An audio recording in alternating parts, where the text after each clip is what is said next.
Hello, everyone, and welcome to the fourth meeting of the Turba online discussion group on the history of alchemy, broadly defined. I note that we have been running these meetings with the support of the Society of the History of Alchemy and Chemistry and have been broadcasting online via the Shack YouTube channel.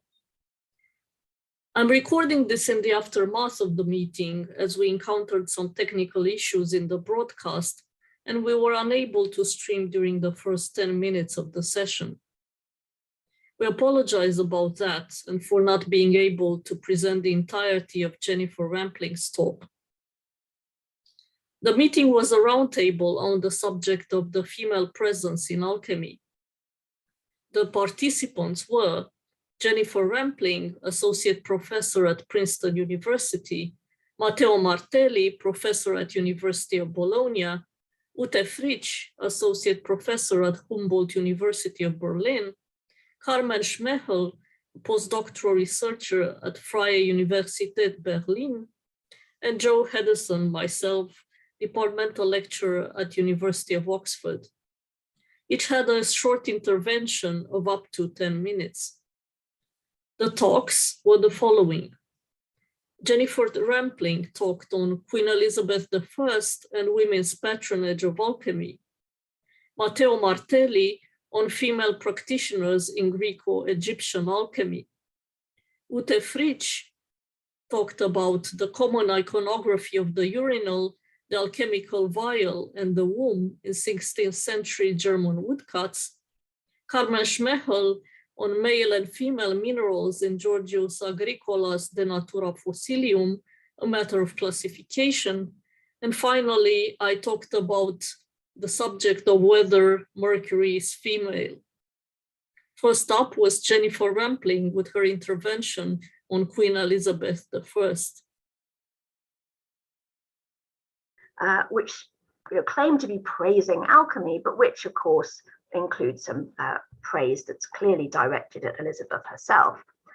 So, for example, as Pallas did for wit, the tout of Greekish dames excel, so she, clearly Elizabeth, among European states for wisdom bears the bell.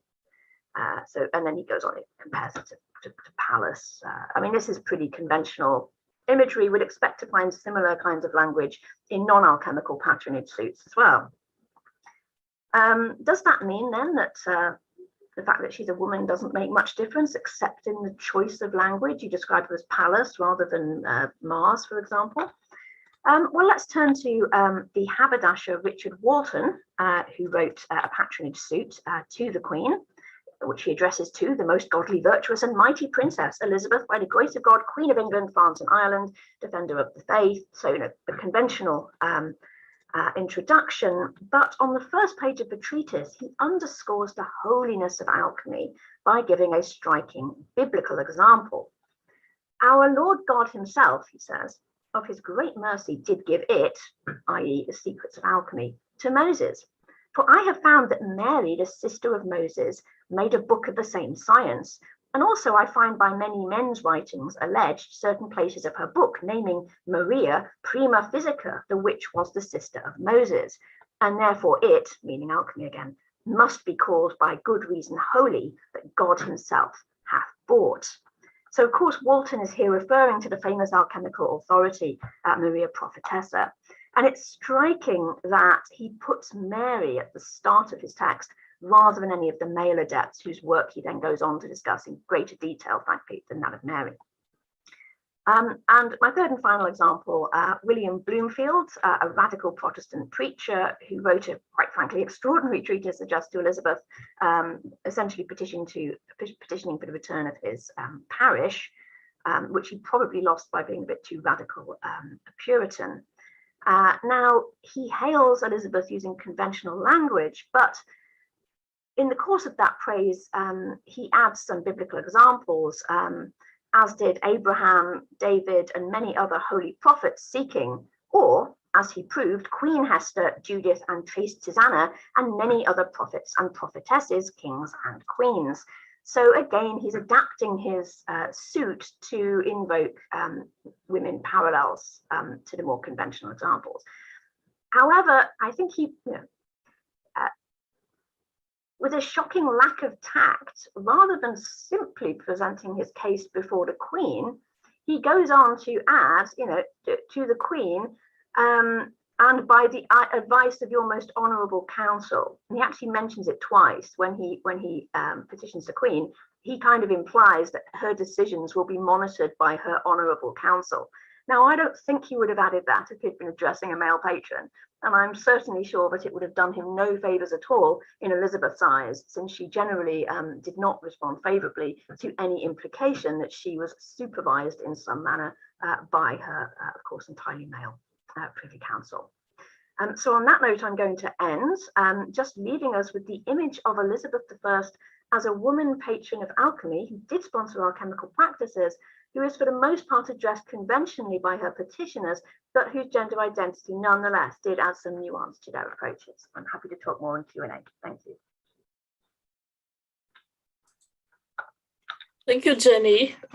Next up is Matteo Martelli, who will be talking about female practitioners in Greco-Egyptian alchemy. Matteo? Yeah, thank you, Jo, and thank you, Jenny, for opening this roundtable. I'm going to share my screen.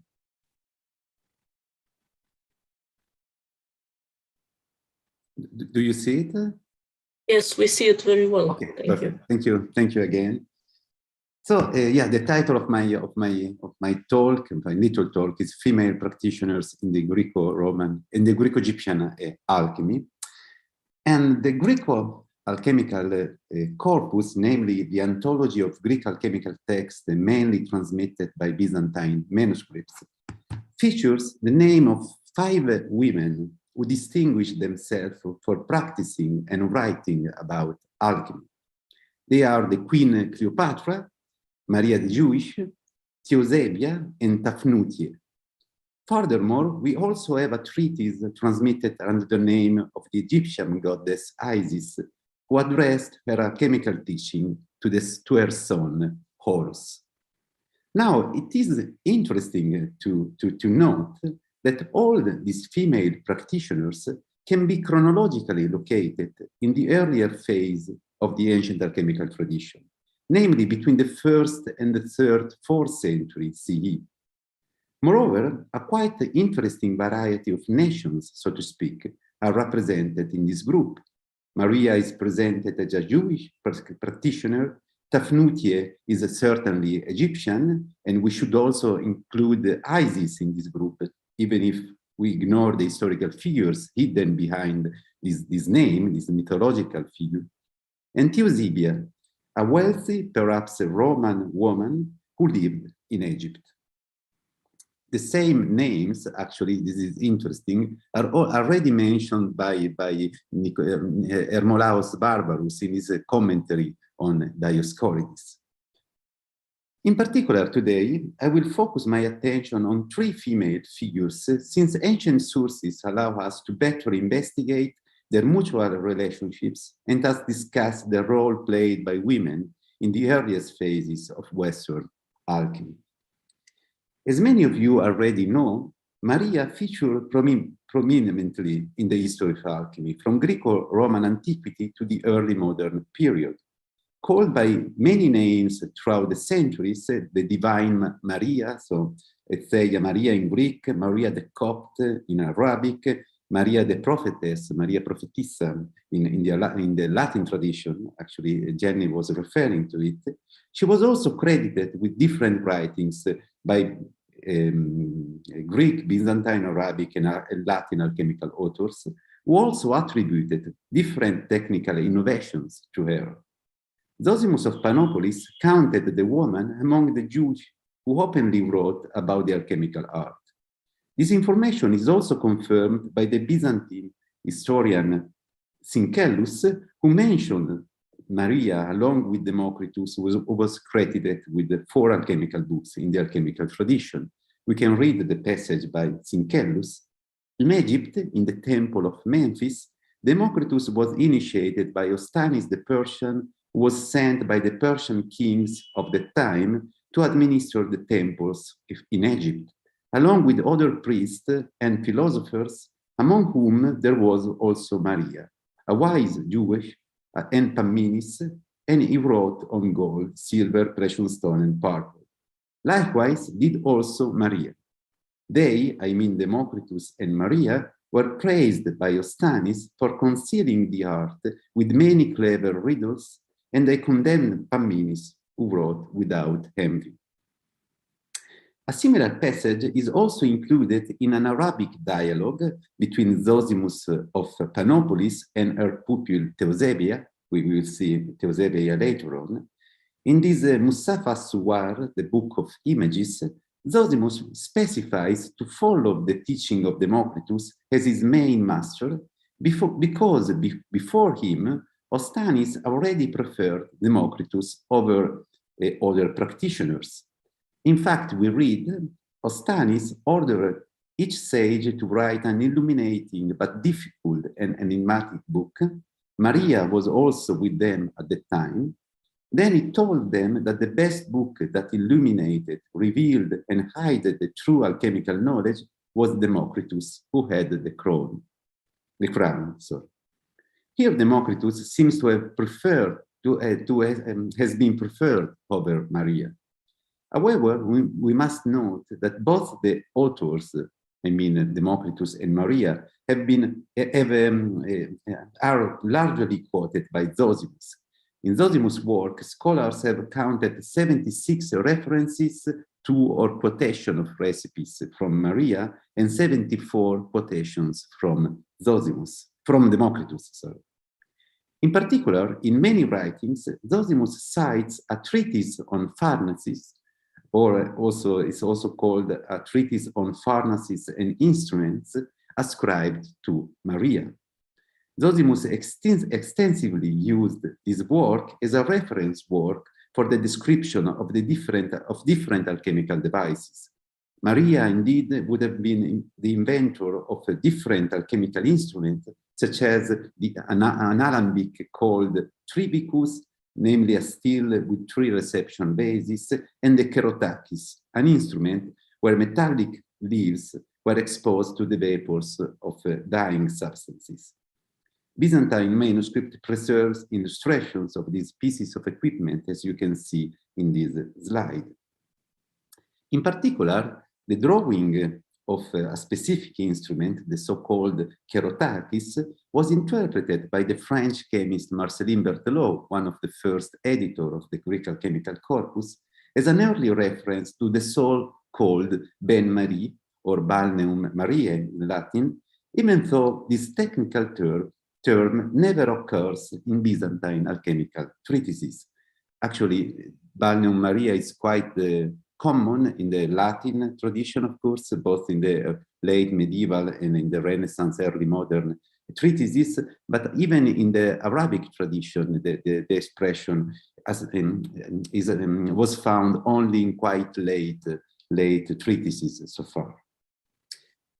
I believe that it has already become clear from the sources quoted so far that Zosimus of Panopolis represent our main source for reconstructing Maria's alchemical work.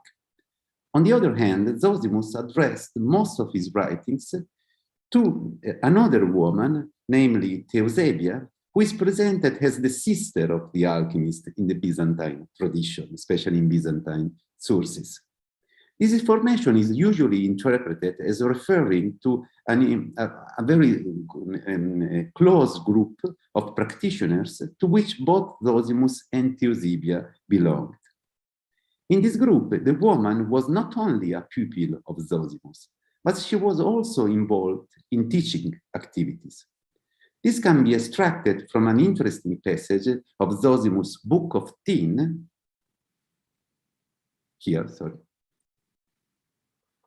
which is only preserved in Syriac translation. Here, Zosimus described the contents of a foundational book on Chemeia, namely alchemy, which was believed to have been revealed by angels to women. And we read in the passage, this book contains the crafts of many thousands of words. Then those who came afterwards with the intent of doing well divided the book in many parts. I know this is not beyond your understanding, my lady, that means Theosebia. But you know it well, since you are one of those who would like to hide the heart if it had not been put in writing. For this reason, you formed an assembly and administered the oath to each other. You presented the parts of the book in a shorter form and you taught them openly. But you claim that this book cannot be possessed unless in secret. Now, even though secrets are necessary, it is quite fair that anyone has a book on alchemy, since it is not kept secret for them. Zosimus and Theosebia's group was not the only alchemical circle active in the Greco-Roman Egypt. In other passages, indeed, Zosimus blamed Theosebia because she temporarily joined the group led by the Egyptian priest Nilos or Nelos. This group was firstly criticized by Zosimus for not following the teaching of the ancient masters of alchemy, such as Democritus and Maria herself.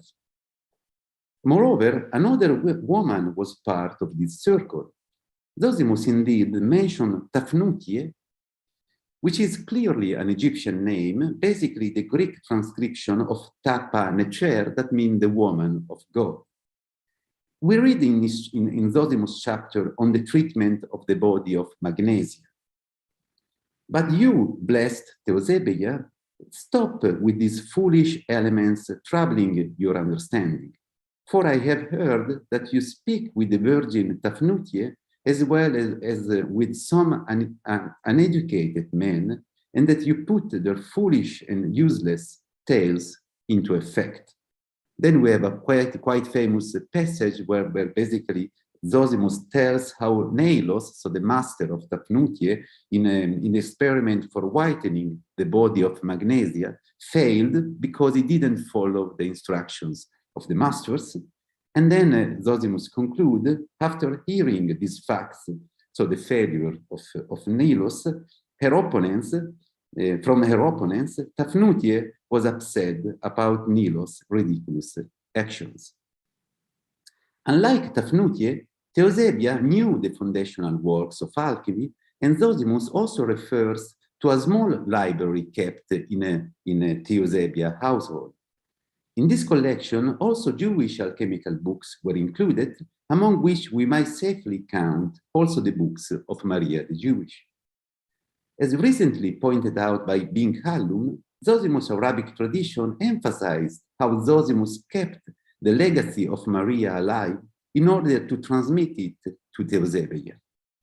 The Arabic book of the Keys of the Heart, ascribed to Zosimus, even presents Theosebia as the daughter of Maria the Jewish, basically Maria the Copt in the slide, according to the Arabic name of these figures. We can therefore wonder to what extent the key role played by the books of Maria in Zosimus, in the relationship between Zosimus and Theosebia, fostered the fortune of this figure in the later alchemical tradition and contributed to transform Maria into an iconic figure of ancient Greco-Egyptian alchemy. And thank you very much for your attention. Well, thank you, Matteo. That was very interesting. We will now go to Ute Frietsch, who will be talking about the common iconography of the urinal, the alchemical vial, and the womb in the 16th century German woodcuts. Ute, you have the floor. Yeah, thank you, Jo, for inviting me. And so yeah, it's perhaps rather a search what I'm undertaking now. And I have to add a question mark in the beginning. Is there a common iconography of the urinal, the alchemical vial, and the womb in these woodcuts and in these German woodcuts? And I would like to start in reflecting on the title of our round table, and to say that there is a relation between presence and absence. And absence is perhaps one of the preconditions for representation. And representation takes place on different levels, on the social, symbolic, and on the imaginary and iconographic level. And of course, my subject concerns the imaginary and iconographic level. So I start with two books. One is from Jodocus Willich, Urinarum, published in the first quarter of the 16th century, and then again with illustrations by Hieronymus Reusner in 1582.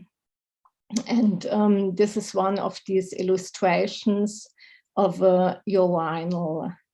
And it's very interesting that the illustration of urinals by Hieronymus Reusner is so similar to his illustrations of the alchemical vial in his Pandora. So Hieronymus Reusner, a Paracelsian physician, is the illustrator of this urinarum, and at the same time he is the author of the German version of the Donum Dei under the title Pandora, which was published in the same year in 1582. And so it's perhaps not so astonishing that the iconography of the urinal and the alchemical vessel looks somehow a bit similar. And also, for example, in our Wolfenbüttel copy of both books, there are colored figures of both of them.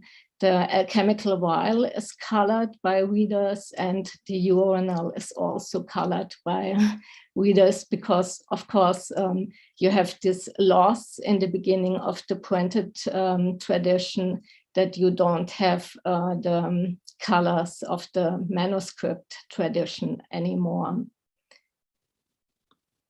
And yeah, of course, you know this manuscript tradition of the Donum Dei, 15th century manuscript, and you have always this queen and king and other naked persons inside of the vessel. So I present them again together with the urinal. And what came as a surprise for me is this representation of a womb in Eucharius Röslin, the Pregnant Women and Midwives Rose Garden, first printed in 1513 with woodcuts by Erhard Schön. And for me, it was really surprising to see this representation of a womb turned, so to speak, upside down, the shape of an alchemical representation. Or this was my first impression, to interpret it like this, that it's turned down. And so here you have the fetus, and here you have the these alchemical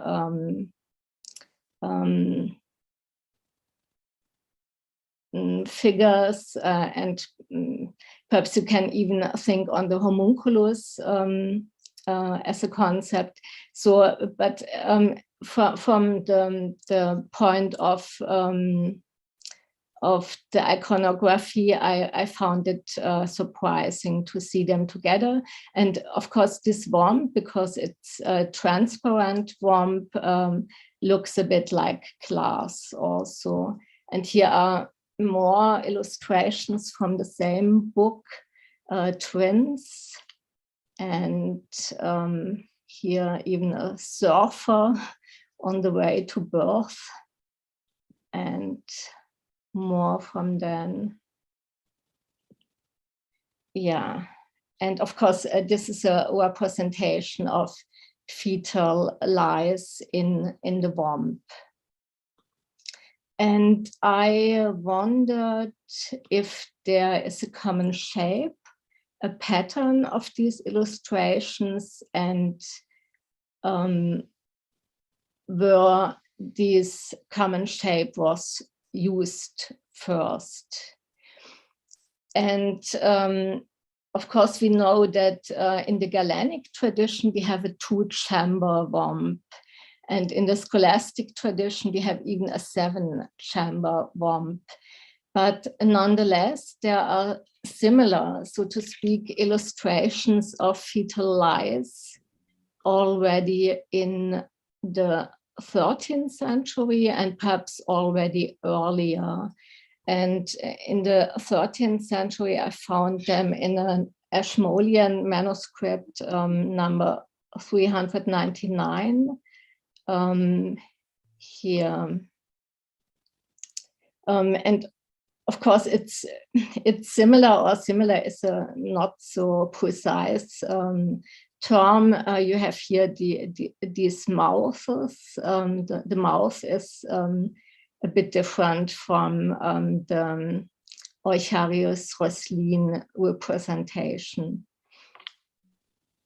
And of course, it's transparent because you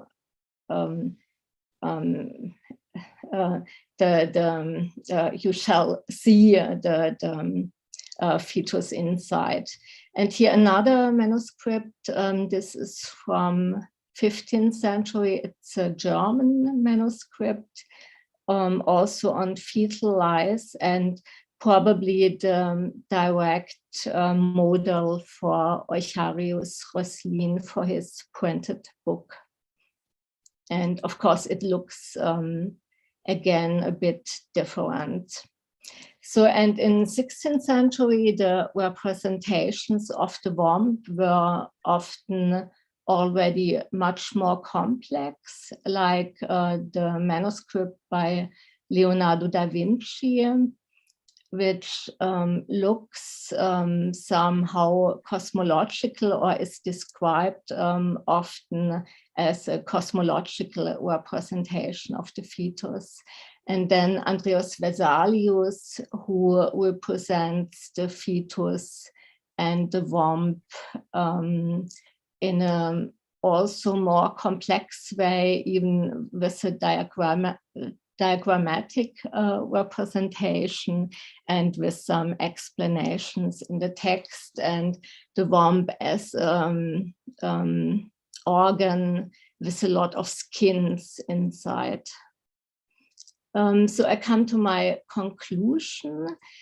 Eucharius Röslin's figures go back to medieval manuscripts with different illustrations of fetal lies, and they were probably not used as patterns for alchemical vials in the tradition of the Donum Dei. But here again, my question mark. And the common pattern of the womb and the alchemical vial related to the analogy between generatio and creatio, or genesis, was often used in Paracelsian texts of the 16th century, but is perhaps not represented in these figures.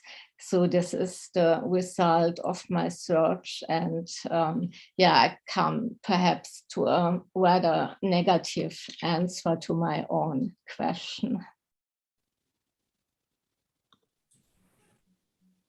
Well, thank you, Ute.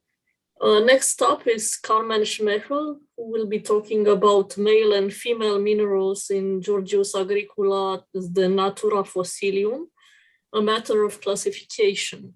Carmen, you have the floor. Thank you, Jo, and thank you for the invitation. I'm delighted to join you here at the Turba. And hello, everyone on Zoom and on YouTube. I'm going to share my screen now.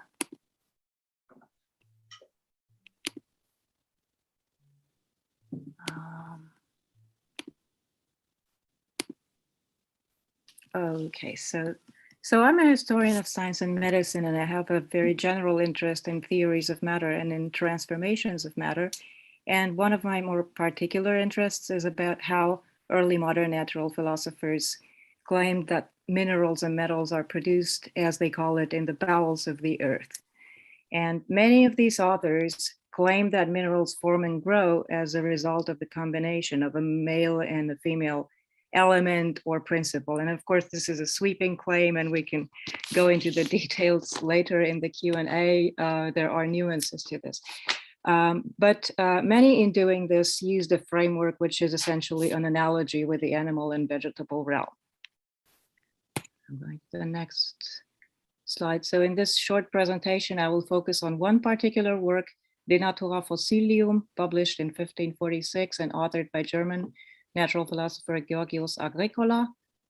And we will look at a few concrete examples of how Agricola codes certain properties as male or female in certain respects, such as color, brilliance, toughness or brittleness, or magnetic strength.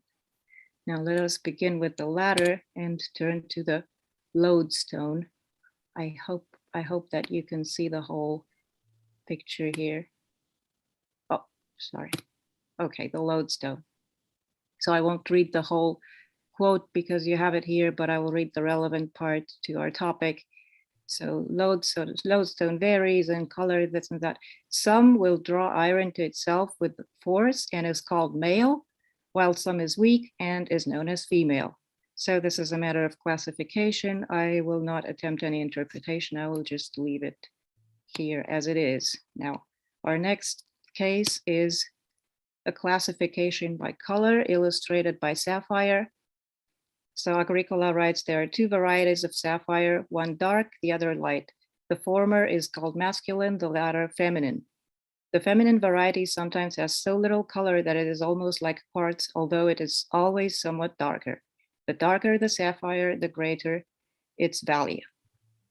So the color was another line of criterion of classification along which the female and male codings were placed.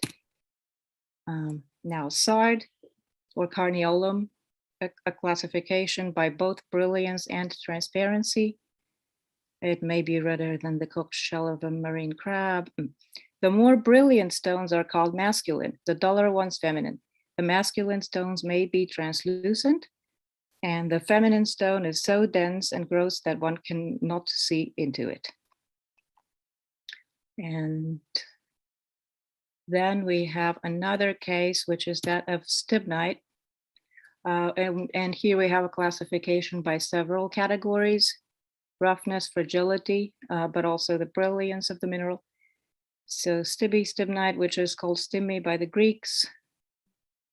The mineral is divided into male and female varieties. Pliny writes that the male stibnite is harsher, rougher, more sandy, lighter in weight, and duller. The female variety is more brilliant, more fragile, and can be cleaved with ease. And we will see that in a certain respect, stibnite constitutes an exception in that it is in fact the female variety that appears to be more prized. And here Agricola writes about what Dioscorides writes about stibnite. At one time, stibnite was sold as the native mineral, and Dioscorides regarded as the best that which was most brilliant, most easily cleaved, most fragile, and contained the least earth and foreign material. This was the variety Pliny called female. So this is my last slide, and at this point I will attempt one general remark, which is that clearly Agricola is presenting these designations of male and female as a kind of convention. He never says this stone is female or this other mineral is male. He always says this variety has been called female or male by such and such. And he relies on ancient writings for this kind of information.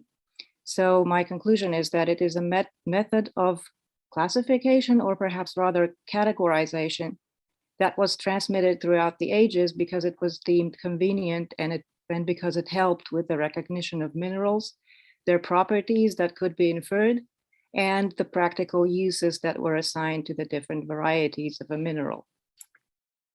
Now, just one element to where this may have come from.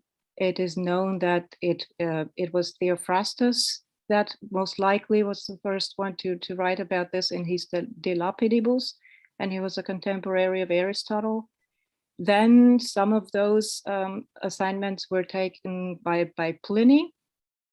And then we have a very long and complicated medieval story where some of these elements mixed with the mercury-sulfur theory and also with the Aristotelian theory of dry and moist exhalations and with the reworkings of that until we come to Agricola.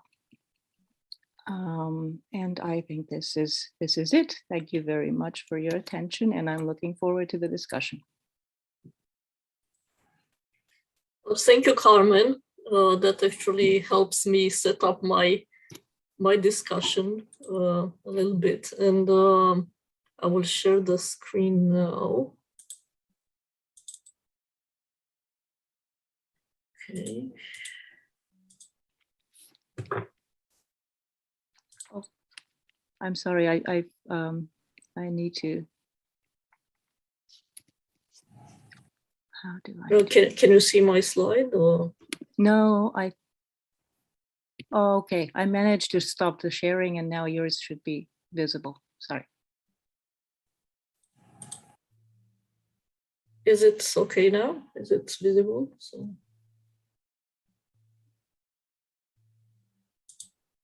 Okay. Okay, well, I will begin.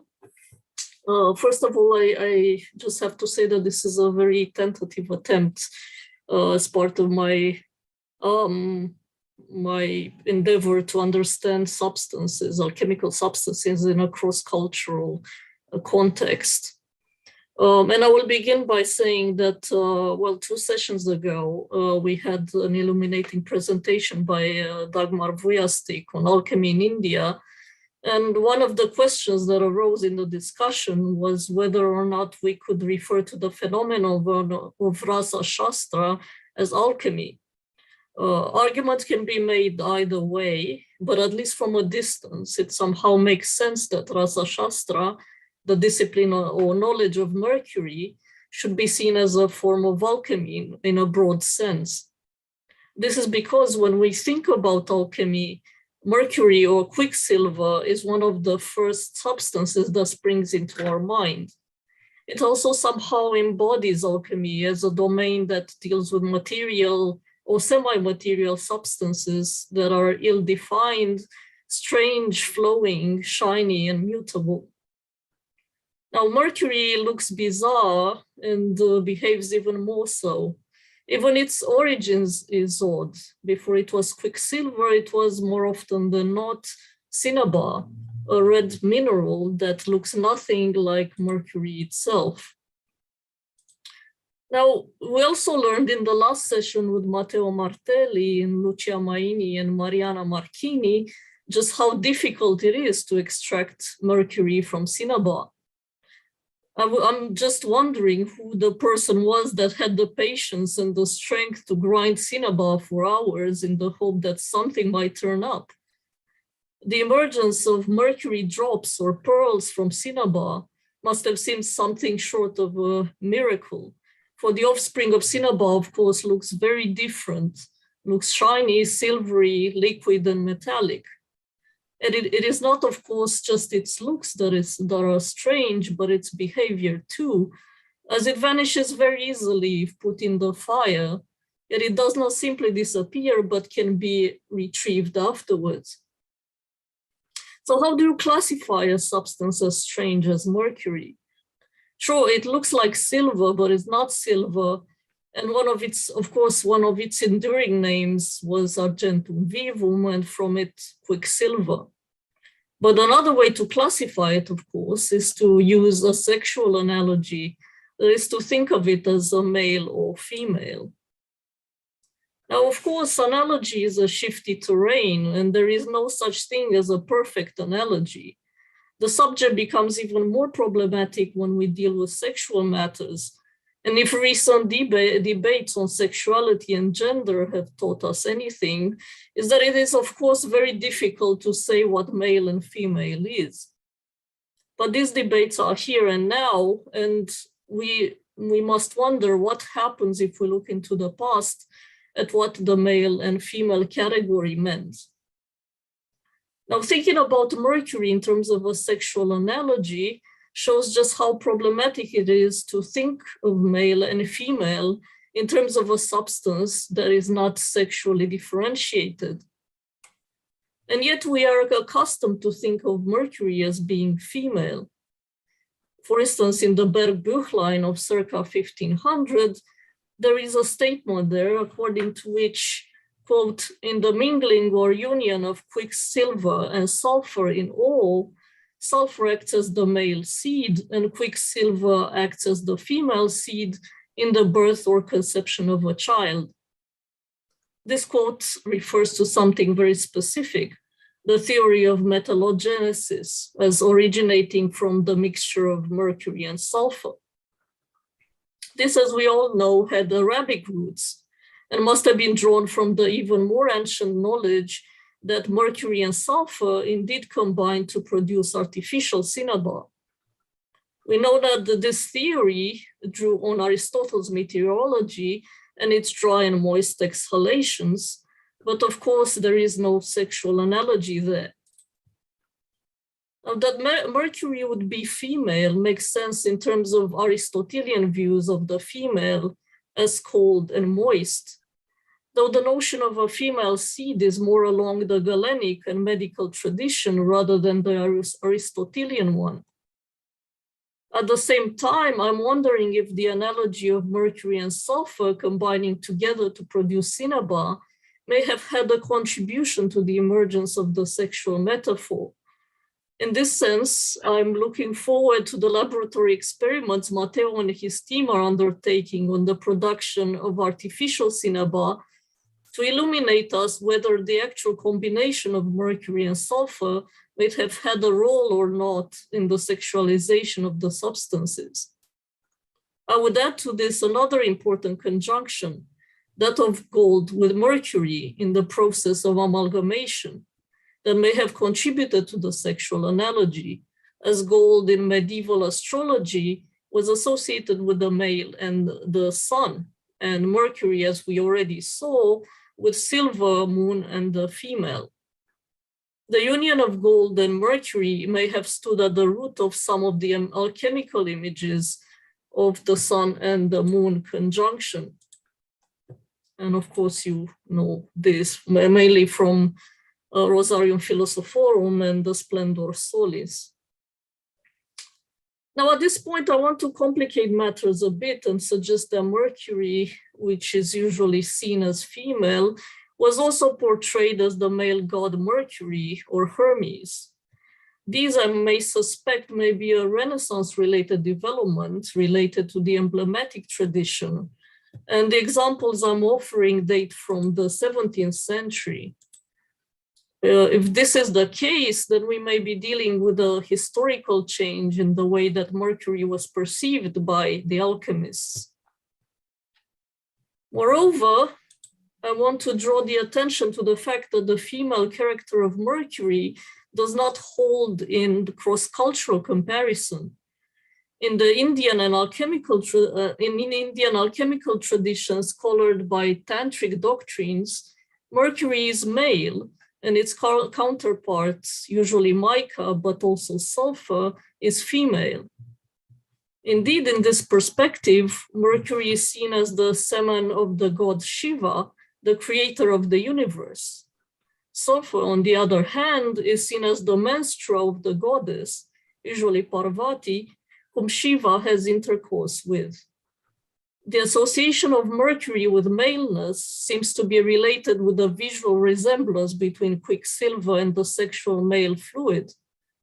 But there are, of course, deeper associations here, for a Hindu mythological tale connects the male god with the moon and the moon with semen. The relationship between the moon, liquid, Mercury, and semen goes some way to explain the view of Mercury as male. But there is also a chemical aspect to it, because the interaction between mercury and sulfur, or mica, seems to be perceived as perfecting the male element. The sulfur essentially purifies mercury, which then becomes a superior philosophical form that is capable of transforming both metals into gold and humans into immortals. This philosophical Mercury is still male, though a superhuman, godlike male. Now, interestingly, if we look back into the medieval Western tradition, we can recall that at least one strand of alchemy imagined philosophical Mercury as a Christ-like figure, exalted yet still imagined in the male form.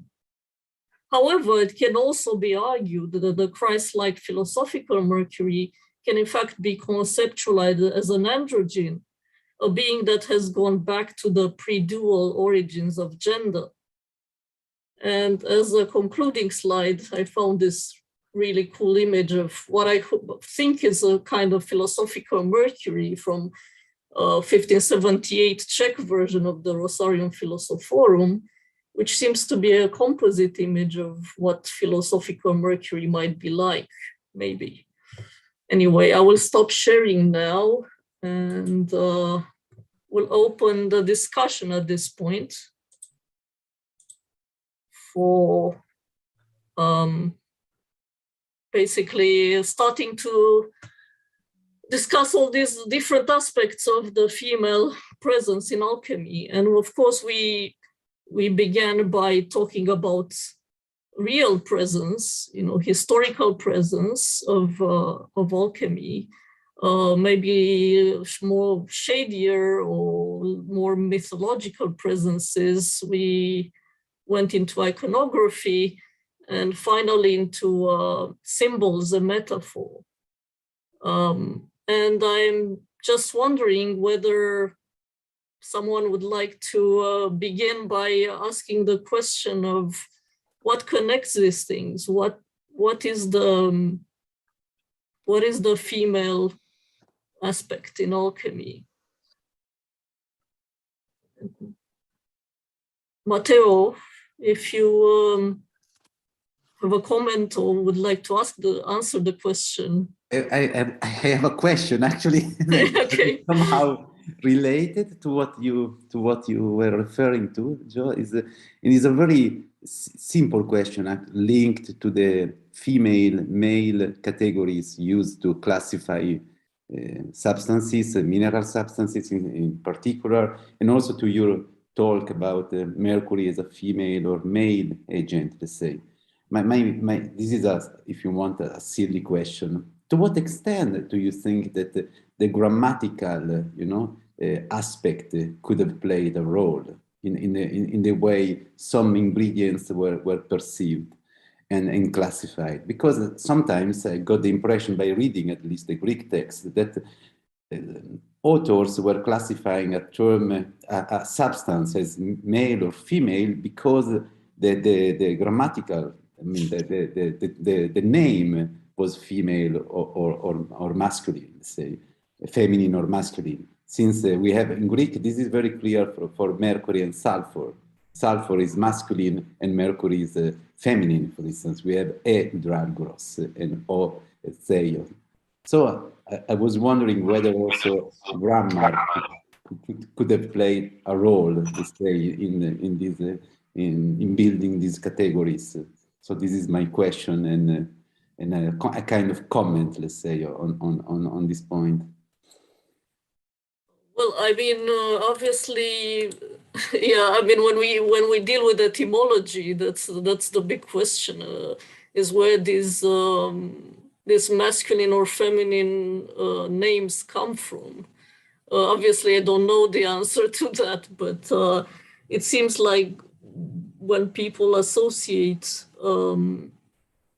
feminine or masculine pronoun, there is a certain sense of associating it with a female or male characteristic. But the question is, when did this start? And yeah, I mean, I don't have the answer for that, but it's an interesting aspect of this. I mean, I've been trying to look at some of these etymologies, and of course you stop at some point and you wonder how far back it goes. But of course we don't know. So.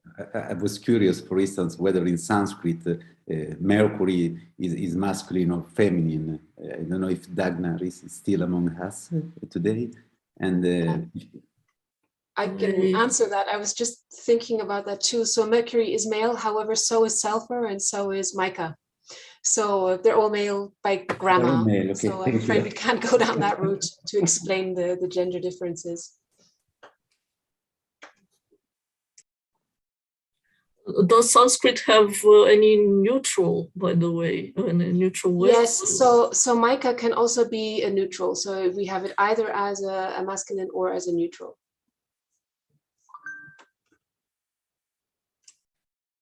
That's also interesting. I mean, of course, some languages don't have the neutral, and some do. And of course, when you have the neutral, you must wonder why they didn't actually use the neutral for minerals or metals. You know, why did they feel like they have to use a gendered pronoun? I think Ute had her hand up. Yeah, thank you. My question goes to Matteo, and it's about these female protagonists. And I wondered if they were perhaps introduced to undermine Aristotelian hylomorphism, if this could be an aim of natural philosophy against this Aristotelian model of Hyle and Morphe, the male Morphe and the female Hyle, substance and form, and if these female protagonists were perhaps introduced to disturb this Aristotelian model. Well, thank you. To be honest, I never thought about this possible interpretation. The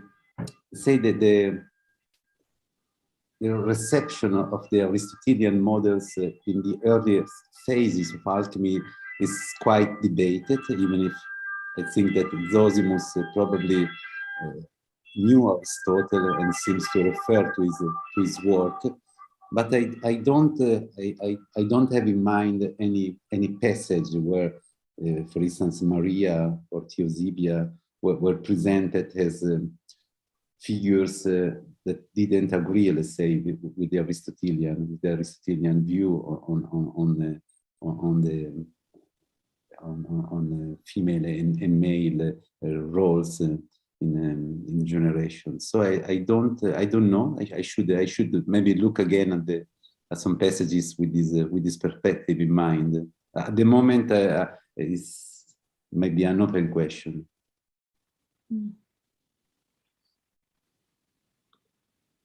Hey, Jenny wanted to comment or answer my first question. It's only because you asked us a question, and I thought someone should make an attempt to answer. You asked what is the what's the connective tissue, what actually draws all these things together. And if I may be forgiven an answer that might sound a bit pedantic, what draws it all together is that we've been put together in a round table. In other words, we shouldn't forget the agency of ourselves, our scholars, in attempting to put these things together. So, what does, the fact that women were practicing alchemy in the early 17th century, what does that have to do with the gender status of Mercury? Well, of course, the answer is that in this gathering, we're interested in the female presence in alchemy, and because that presence has often been understated in scholarship, if not neglected entirely. I think scholars are very keen to find evidence that there is something happening. So, you know, that's, as I say, it's a silly answer to the question, but it's nonetheless a sign that the scholarship is currently engaged in looking for the presence of women and other groups who haven't traditionally been well represented. I had a comment as well on the Agricola. So, you know, Carmen's insightful presentation on Agricola's use of gendered stones, and I mean, this looks to me like something that comes out of observations of the animal kingdom, because it's very common. I mean, just think of birds, for instance, where the male of the species will typically have much more brightly coloured and lavish plumage than the female. So I wonder if we need to look much further than, you know, simply an attempt to categorise minerals in the same way that animals are categorised based on these sometimes very clear distinctions in appearance between genders. And it's just a thought.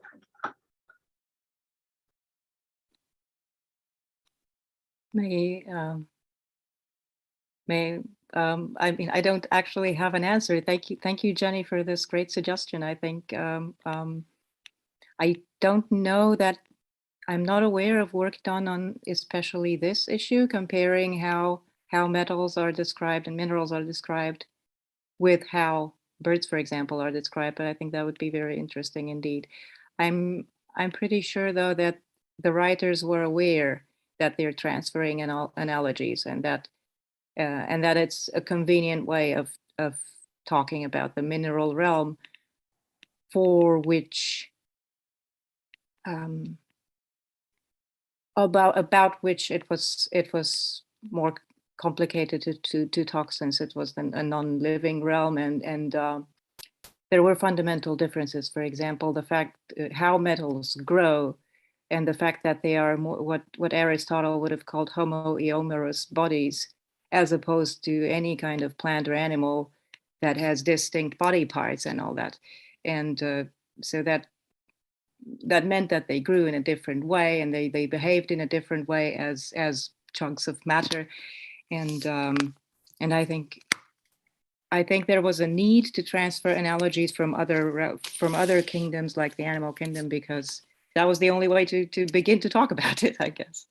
But yeah, thank you. Dagmar has a question. Dagmar? Yeah, actually, more a comment, I guess, or maybe a question as in, did I understand this right? I was thinking of Carmen's presentation about materials.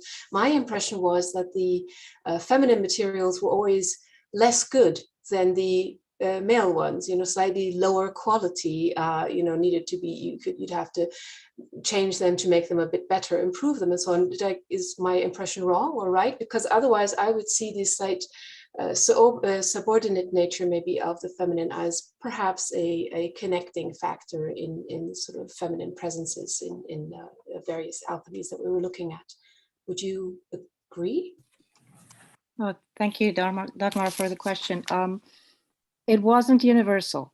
There were some exceptions to the rule, and one of them, the one exception that I found was the last slide that I showed you with a female stibnite, exactly. And so one thing that can be said is that there were such cases where the female version was the more desirable one. But yes, most other instances are as you say. Now, why this is so, I don't know. that I think requires much more research in more branches than just the history of minerals.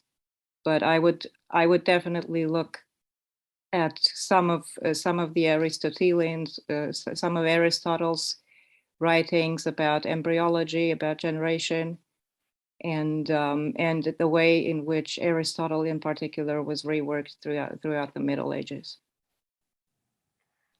If I may intercede here just briefly, I mean, for me, it was a bit strange to hear that, I mean, often the brighter minerals were female and the darker were male. I mean, you would think the opposite, but then again, I was thinking that Mercury also is shinier. And I don't know if there is a meaning to this, because usually you think of the brighter stuff as being, like the sun is kind of brighter, right? And it's male. So I don't know what the meaning of it is. I mean, why they would think this way. I don't know. It might have been also some sort of a convergence of maybe an initial attempt at making meaning, and then just the transmission of it as a convention. I guess people just got attached to a certain kind of description, and then it was easier just to perpetuate what the ancients knew. Yes, of course, but I mean, the question is, what is at the root of it? I mean, why would you say that something darker would be male? Is it because, I don't know, I mean, is it, I don't know, I'm just wondering whether it's, I mean, I understand the color, the more colorful thing to be male.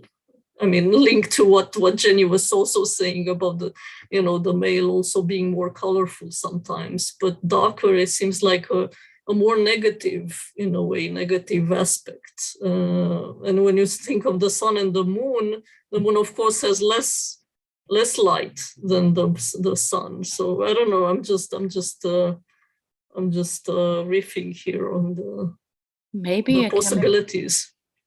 Maybe a chemist could help us and tell us whether the feature of color isn't somehow correlated with other features of the mineral, such as the hardness or brittleness or something. Are darker minerals maybe more resistant? Yeah, that's a good question. Well, I can see a lot of hands up, so I will ask Amy to ask her question or comment. My comment is for Matteo. I'm very interested in Maria, of course, and her longevity, throughout the alchemical tradition. And I'm wondering if you have any thoughts about why Zosimus put so many important precepts in her, accredited to her. A lot of people say, oh, well, it's just she's fictional, it doesn't really matter. But he connects her, especially to vessels. Which, as we know, are often womb-like. So what are your thoughts about why he gave those important precepts to a woman?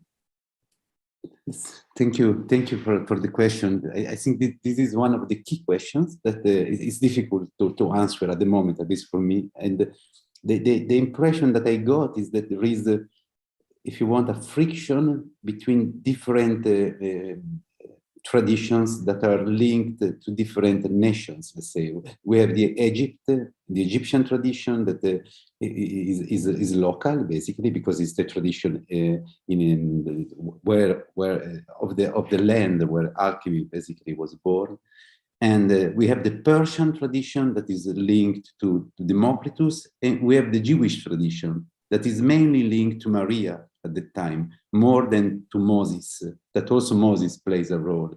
And my impression is that Zosimus is following a kind of mixture between the Persian Greek tradition and the Jewish tradition, and is trying somehow to contrast this with the local Egyptian tradition. And since Zosimus then became such an important figure in the history of alchemy, also is teaching, so that the role played by Maria in his known work was received somehow and perpetuated. So I think a possible answer should lie in this kind of rivalry between different traditions.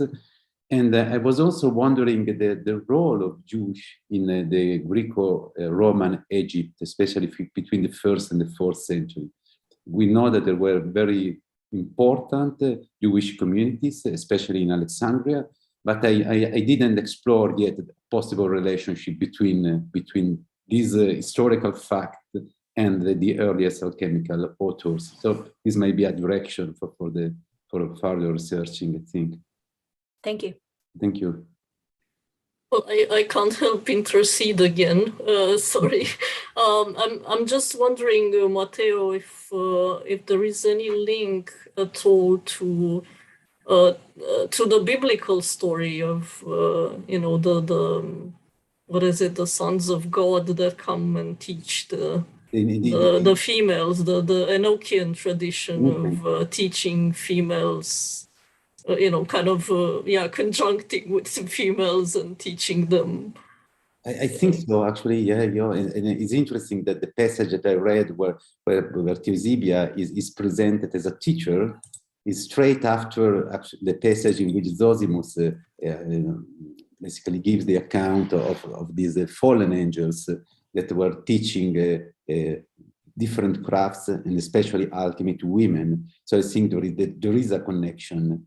And even in the treatise by Isis that I just briefly mentioned in my presentation, there is a version of this story.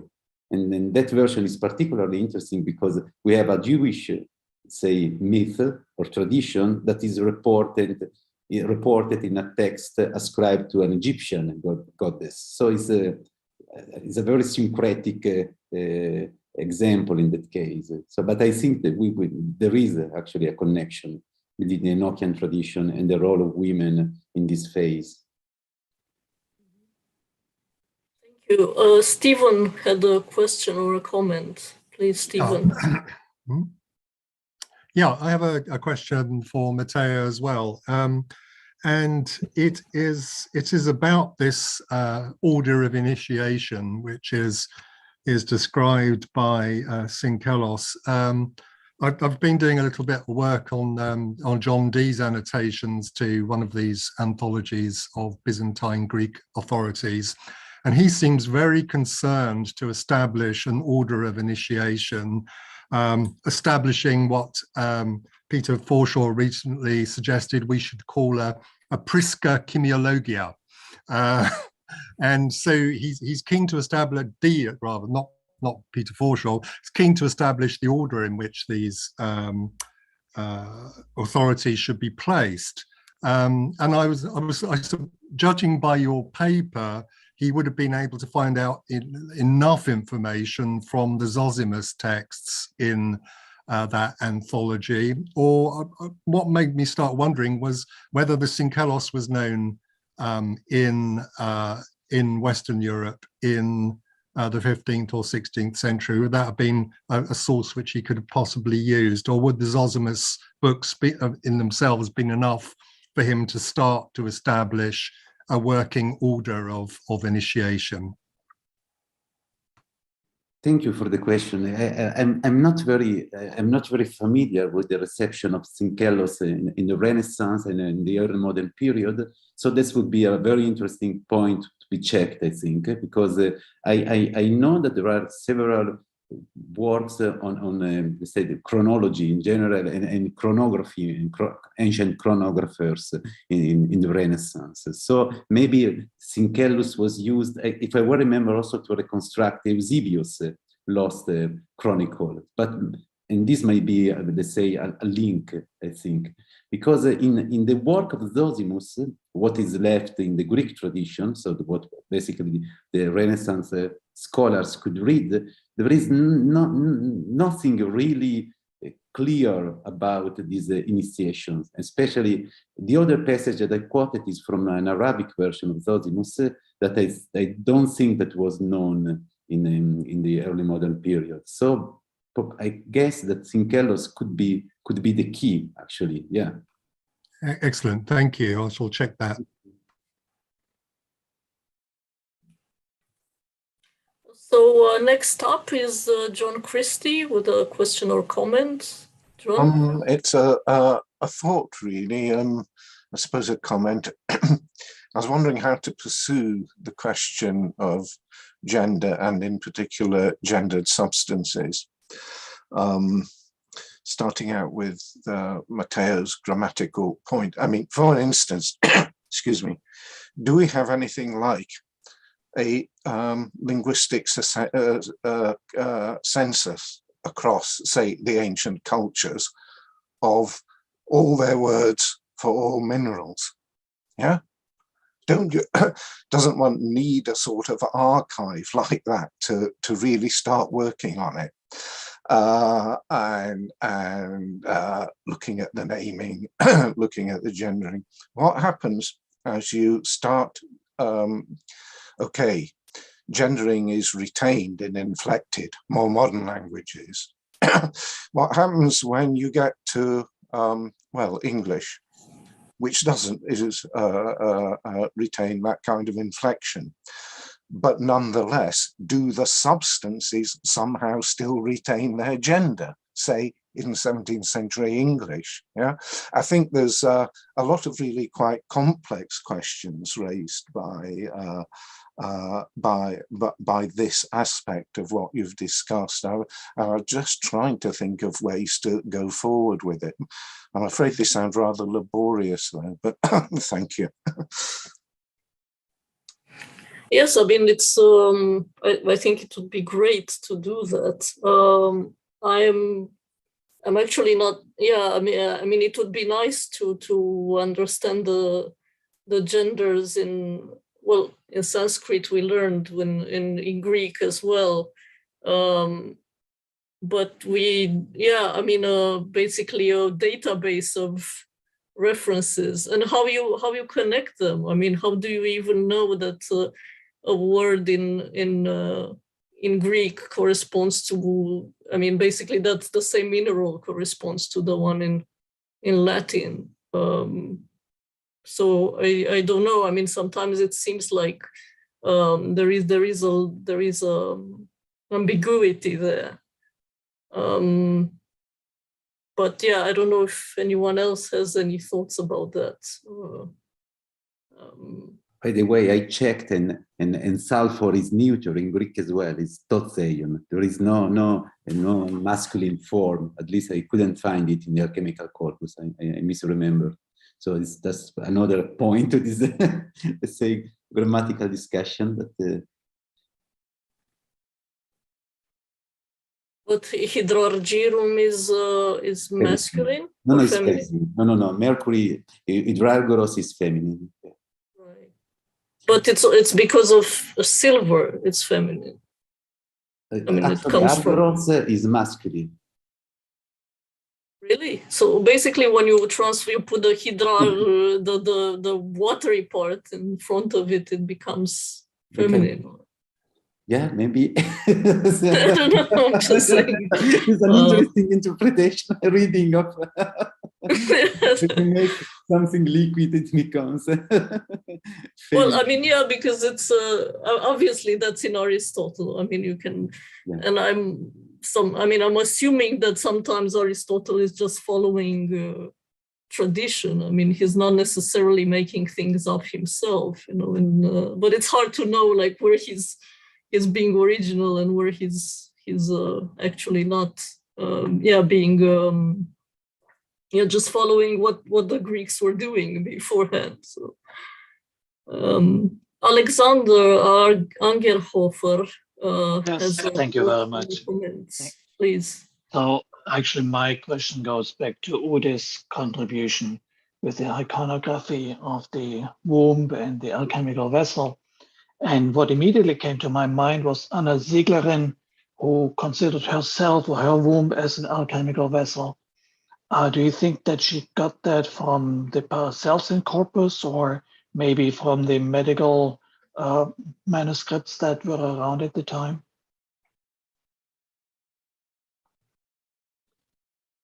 Yeah, from the Paracelsian text, this is plausible because she even modified the Paracelsian homunculus recipe.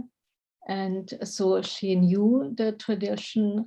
And so this is very plausible. Okay, thank you.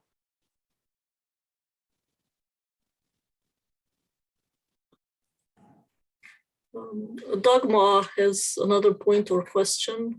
Dagmar? So I was also thinking about Ute's presentation and the question of gendered substances, how they come together in the Sanskrit tradition. And so as Jo was saying, sulfur and mercury have to be mixed, sulfur being female and Mercury male in the Indian tradition, one of the ways they can be mixed is that the Mercury is actually inserted into an actual woman's womb. Or into her vagina. This has word used is yoni, which can be either the vagina or also include the womb. And so the reason being that the menstrual or procreative substance within the woman is considered to be a kind of sulfur. So there were sort of practices which describe this sort of insertion of the mercury, and then the product that is formed through this insertion that then comes out again is retrieved, has been purified, has been processed, has been cooked in the womb. So we have this sort of idea of a woman's body, the womb, the actual womb of the woman's body being the alchemical vessel, and in other procedures you have an actual vessel, right? So we have these sort of parallel practices described. So that's just something where, the sulfur of the woman, that sort of explains the gender of the sulfur, and the use of the womb sort of relates to the idea of the woman being the vessel. Sorry, it's not a question. It's just no, but it's actually quite interesting. It's and also, I mean, I've been thinking a lot about what is, why why sulfur would be female and I don't really have the answer, but it seems to me like it's also related to the maybe to the climate. I mean, at least that's what Gordon White was suggesting somehow, that basically the liquid, the mercury, the liquid part, like this is kind of a positive aspect, while maybe in the Europe, maybe it was a bit less positive and they appreciated the sun more. But I don't know, this is a separate discussion that I don't want to get into with 4 minutes to go. Jenny, you had a comment or question. Thanks very much. Yeah, I dropped it in the chat, but it's really just to go back to this relationship between the womb and the flask, which is absolutely explicit in Latin medieval alchemy. I mean, the flask is routinely described as a womb. So the word matrix is even used sometimes to describe both the vessel itself and sometimes the matter in which another matter is being asserted. So if you're looking for gendered language of substances, 14th century alchemy is the place to be, especially if you look, for instance, into the Pseudo-Aurelian corpus, a work like Testamentum, which is continually playing with this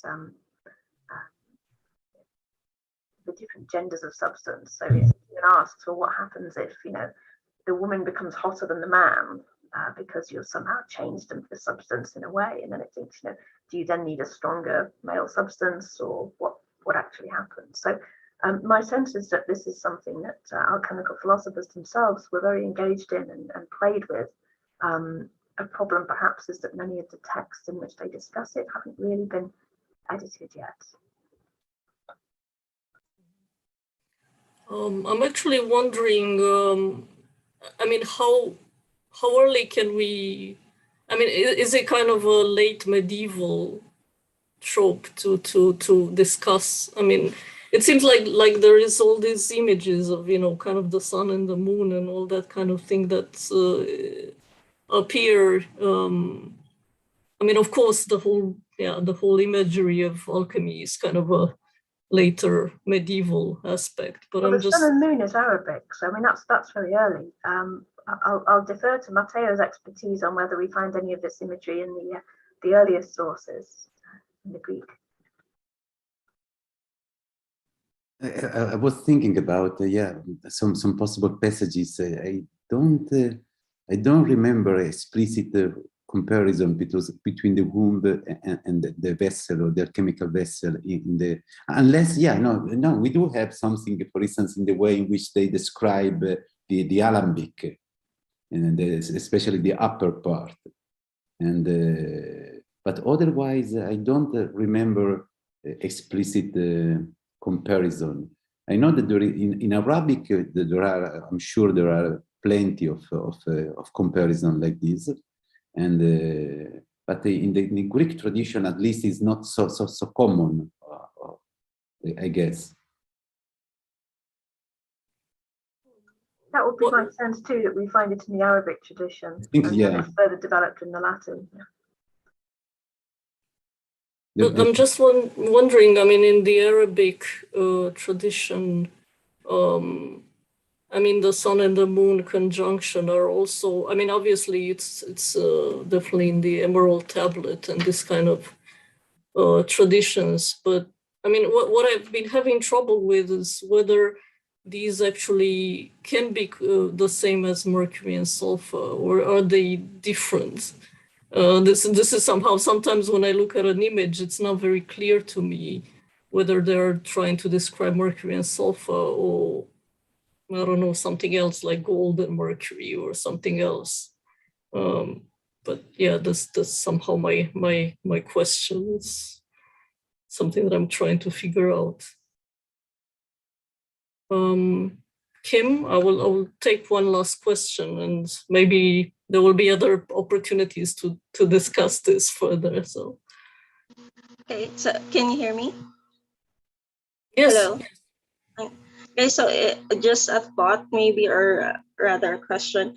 Maybe there are associations with other practices or traditions.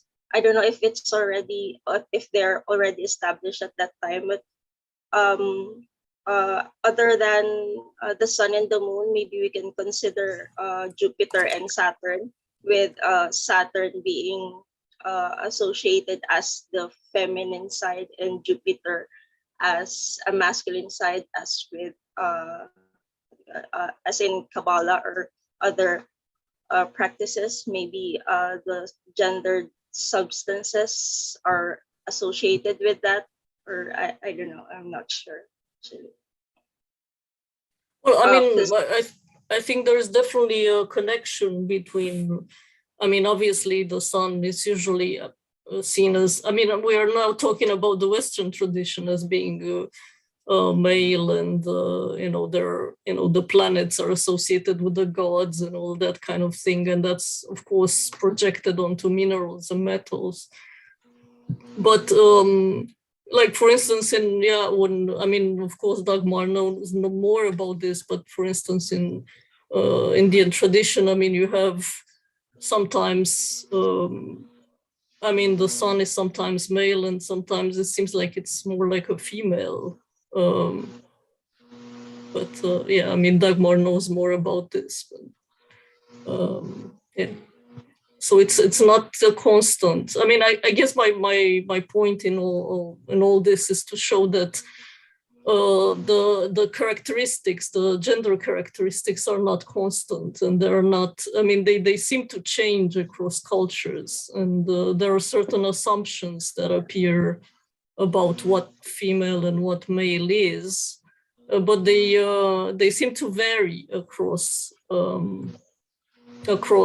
cultures and across historical periods even.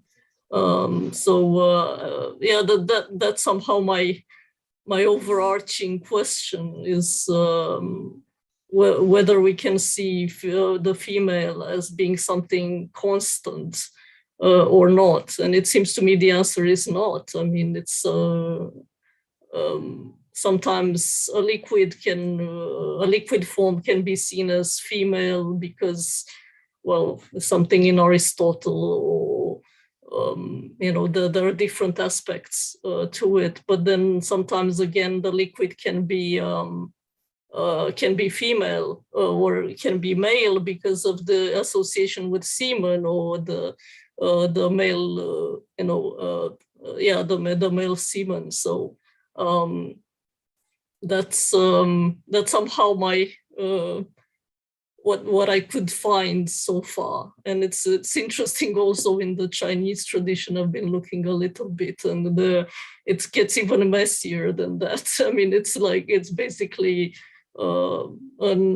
basically the female contains the male aspect, and the male contains the female aspect. So it gets even more complicated. Ute, you have a final remark? Yeah, I also think so, that it's not stable, and it's the hermaphrodite which is introduced perhaps to represent this messiness or this changing positions between both sides. So then you have the hermaphrodite, and it's especially Mercury, which is considered as hermaphrodite. And then it's clear that it's not, it does not have to be stable or to be considered as stable. Yeah, I mean, of course, there is this, the issue of Mercury being philosophical Mercury, I mean, being purified in some way. I mean, it seems to me that the hermaphrodite aspect is more about the purified form of Mercury rather than the original. So it's somehow the transformation is through some kind of chemical operation that combines the opposites, right? And somehow this kind of hermaphrodite emerges. But then, of course, the question, and this is somehow something that I was talking with Leah Devon as well, who was briefly here. We were talking about this, I mean, the hermaphrodite as being, I mean, is it kind of a transcending the gender? Is it also kind of going back to the root of it all? I mean, for instance, if you look at Chinese traditions, they postulate this kind of anterior unified form, like kind of an androgyne that divides into the two aspects, to the female and the female, the male and the female aspects. So it's kind of either going back to the root or progressing towards a new state of matter where it transcends the gender. Yeah, I think it's perhaps a symbol for the end of the natural reproduction and of the beginning of the artificial reproduction. Yeah, that's an interesting point as well. I mean, where it's, yeah, I mean, the levels of natural and artificial are also very important in this discussion of, yeah, I mean, and of course, I mean, the alchemical, is it natural or unnatural? That's always the question that is being asked, right? It's whether what they do in the laboratory somehow alters the natural world, improves the natural world, or it just creates something very artificial. But yeah, I mean, this is a very interesting discussion, but I feel like I'm going over time because of this is a very fascinating subject. But yeah, I mean, if there are any kind of last remarks, I mean, I hope to continue this discussion because it's so fascinating. I mean, one thing that I hope came out of this discussion is that well, the female aspect is important, that there were female practitioners, perhaps in fact that they were, let's say, at the root of alchemy. There are also this kind of myths of the female that is receiving knowledge or passing knowledge.